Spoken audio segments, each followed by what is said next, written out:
ఈరోజు రాష్ట్రంలో తెలంగాణ రాష్ట్రంలో బీసీ అధికారుల మీద బీసీ ఆచార్యుల మీద ఈరోజు రాష్ట్ర ప్రభుత్వం కుట్రలు చేస్తూ అనగదొక్కాలని చూస్తుంది. ఎక్కడ చూడు బీసీలను ఎదగకుండా చేయాలనేటువంటి కుట్ర బండుతుంది.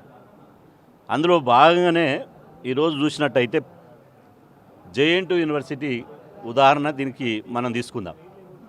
జేఎన్టీయూ 1972 సంవత్సరంలో ఆవిర్భవించింది. 1972 అంటే 54 సంవత్సరాలైంది జేఎన్టీయూ ఆవిర్భావం అయ్యి. 27 మంది రిజిస్ట్రార్లు అయ్యారు. 27 మందిలో ఒక్కరు కూడా మైలగాలే. మొదటిసారి తన ప్రతిభతోటి, మెరిట్ తోటి, సీనియారిటీ తోటి బీసీ సామాజిక వర్గానికి సంబంధించిన బీసీలను అత్యంత వెనుకబడిన ఇలా సగర ఉప్పర కులానికి సంబంధించినటువంటి ప్రొఫెసర్ జయలక్ష్మి గారు ఇటీవల 45 రోజుల క్రితమే రిజిస్ట్రార్గా నియామకం కాబడ్డారు. అసలు యూనివర్సిటీకి స్వయం ప్రతిపత్తి ఉంటుంది, ప్రభుత్వం అజమాయిషి ఉండదు. అయినప్పటికీ అక్కడ కొంతమంది కుట్ర చేసి రాష్ట్ర ప్రభుత్వం సహకారంతో రిటైర్మెంట్ అయినటువంటి వాళ్ళు ఆల్రెడీ వాళ్ళ పదవీ కాలం పూర్తి కాబట్టి వాళ్ళు వెళ్ళిపోయిన తర్వాత ప్రభుత్వంలోని పెద్దలను పట్టుకొని 45 రోజులకే ప్రొఫెసర్ జయలక్ష్మి గారిని తొలగించి మళ్ళీ గతంలో పనిచేసిన వాళ్ళే రిజిస్టర్ గారు కావాలని చూస్తున్నారు. ఇది మేము తీవ్రంగా వ్యతిరేకిస్తున్నాం. ఇది ఒక వ్యక్తికి సంబంధించినటువంటి పదవి కాదు. ఇది కోట్లాది మంది బడుగుల ఆత్మగౌరవానికి సంబంధించింది. మా మనోభావాలను దెబ్బతీయడానికి మీ బీసీలంటే పరిపాలించే దక్షత లేదు, మీ బీసీలకు పరిపాలించడం చేత కాదు, మీరు పాలకులు గారనే కుట్రతోటి ఇవాళ ఒక రిజిస్ట్రార్ని అకారణంగా యూనివర్సిటీ నుంచి తొలగించాలని కుట్ర చేస్తున్నారు.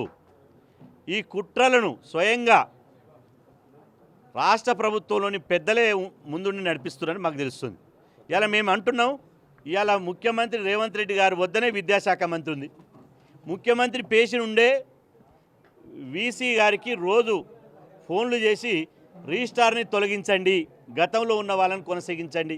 నేను అంటున్నా, గతంలో టీఆర్ఎస్ ప్రభుత్వం అపాయింట్మెంట్ చేసిన వాళ్ళను ఈ ప్రభుత్వంలో కొనసాగించమని మీరు అన్నారు కదా. అన్నప్పుడు మరి గతంలో టీఆర్ఎస్ ప్రభుత్వంలో కొనసాగినటువంటి రిజిస్ట్రార్లను మళ్ళీ ఎందుకు నియమిస్తారు?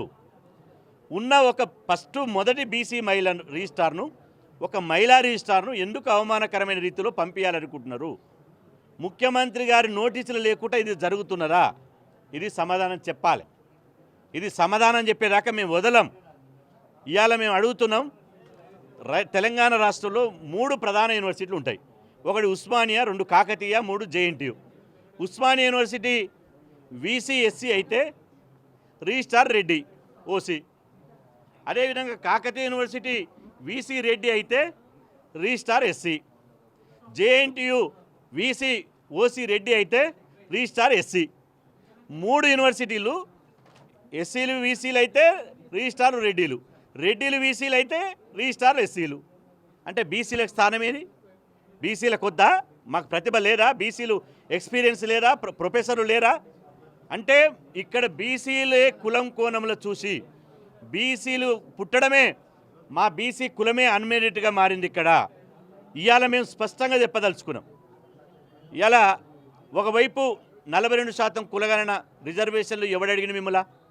తెలంగాణ రాష్ట్రంలో కులగణన జరగాలి, కులగణన జరిగిన తర్వాత ఎవని వాటా వానికి దక్కాలన్నది మీరే కదా. మా రాహుల్ గాంధీ గారు అంటున్నారు కులగణన జరగాలి, కులగణన జరిగిన తర్వాత ఎవరి వాటా వాళ్ళకి ఇవ్వాలన్నప్పుడు ఈ యూనివర్సిటీలలో మా వాటా ఏదని మేము అడుగుతున్నాం స్పష్టంగా. ఇవాళ రాష్ట్రంలో ప్రధాన యూనివర్సిటీల్లో బీసీలు ఎందుకు రిజిస్ట్రార్గా వనికిరారు? ఎందుకు వీసీలుగా వనికిరారు?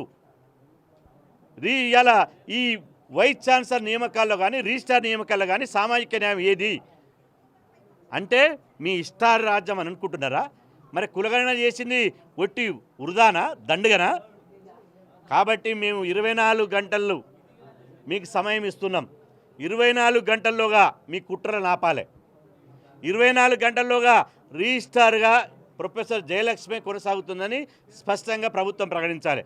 లేకపోతే 24 గంటల తర్వాత ఉస్మానియా యూనివర్సిటీలో అన్ని విద్యార్థి సంఘాలు, ప్రజా సంఘాలు, పౌర సంఘాలు, బీసీ ఎస్సీ ఎస్టీ సంఘాలతోటి రౌండ్ టేబుల్ సమావేశం పెడతాం. అప్పుడు కూడా స్పందించకపోతే 3వ తారీఖు నాడు సోమవారం నాడు 1000 మందితోటి చెలో జేఎన్టీయూ యూనివర్సిటీ పెడతాం. జేఎన్టీయూ ముందరనే బైఠాయిస్తాం, అక్కడనే వంట వార్పు పెడతాం, అక్కడనే పోరాటం చేస్తాం.